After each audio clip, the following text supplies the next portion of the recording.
बिस्मिल्लाहिर्रहमानिर्रहीम, अस्सलाम वालेकुम। लास्ट हमारी डिस्कशन हुई थी कि कूलम्स लॉ एम्पेरिकल लॉ नहीं है। Coulomb law is not an empirical law. उसको वेरीफाई करने के लिए हमने 3 वेरिफिकेशन बताई थी। पहली वेरिफिकेशन थी कि ये न्यूटन थर्ड लॉ को बे करता है। दूसरी वेरिफिकेशन थी कि कूलम्बिक फोर्स मीडियम डिपेंडेंट होती है। और तीसरी वेरिफिकेशन है कि कूलम लॉ एक इन्वर्स क्या लॉ है। तो हमें जो पता है मैथमेटिकल फॉर्म से Coulombic force between two charges at a distance r is k q1 q2 by r square. अगर मैं प्रोडक्ट ऑफ चार्ज को कांस्टेंट मान दूं, चार्जेस के दरमियान में मीडियम को फिक्स्ड कर दूं, चार्जेस को के दरमियान में मीडियम को फिक्स करने के साथ साथ जो यूनिट सिस्टम कैलकुलेशन के लिए यूज़ कर रहा हूँ वो भी फिक्स कर दूं, तो फिर फोर्स जो है वो inversely proportional to square of the distance between the charges है। और इसी को नाम दिया गया है इन्वर्स क्या नाम। एक्सपेरिमेंटली टॉर्जन बैलेंस ऑपरेटर से इसे जस्टिफाई किया गया हुआ है कि अगर मैं Q1 और Q2 को फिक्स कर दूं, दरमियान में मीडियम को भी फिक्स कर दूं, तो जो मिरर से डिफ्लेक्शन होगी तो deflecting angle measure of the force होता है। तो अगर मैं ये कहूँ कि Q2 और Q1 की वैल्यू फिक्स्ड हो तो कोई एंगल 2 डिग्री है, तो जो मैं Q2 को टूवर्ड्स Q1 लेके आऊंगा तो ये 2 से एंगल इंक्रीज करेगा, नॉट 3 डिग्री, ये डायरेक्टली 4 डिग्री हो जाएगा। ठीक है, यानी अगर पहले एंगल डिफ्लेक्टिंग एंगल 2 डिग्री का है तो जो डिस्टेंस आप कम करेंगे वो 2 से 3 डिग्री नहीं होगा, वो कंटिन्यूसली चेंज नहीं होगा, वो in the form of square change होगा।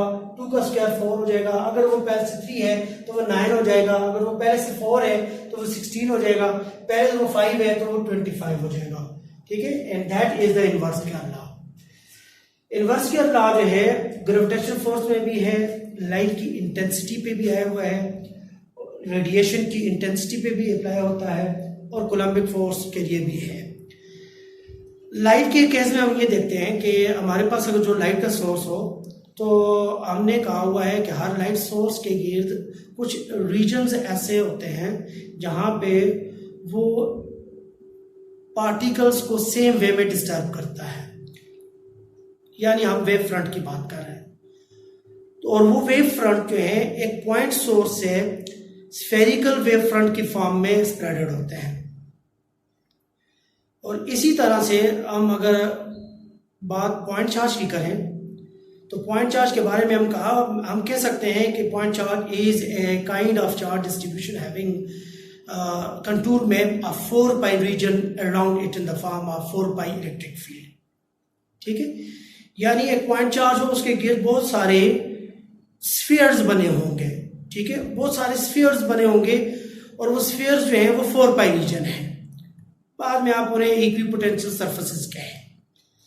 अब अगर मैं यूं कहूं कि उन्हीं स्फीयर्स में से मैं एक स्फीयर ले लेता हूं जिसका रेडियस r है और उसके सेंटर पे एक पॉइंट चार्ज या पॉइंट सोर्स पड़ा हुआ है, लाइट का है या रेडिएशन का।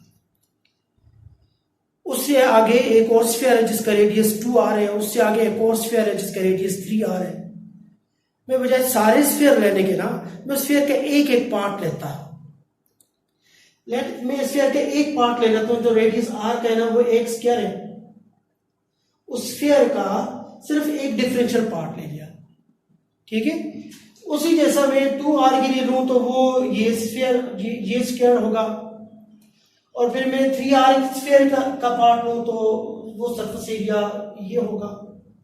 अब यहाँ पे स्क्वायर 1 है, यहाँ पे वो स्क्वायर 4 है, यहाँ पे वो स्क्वायर 9 है।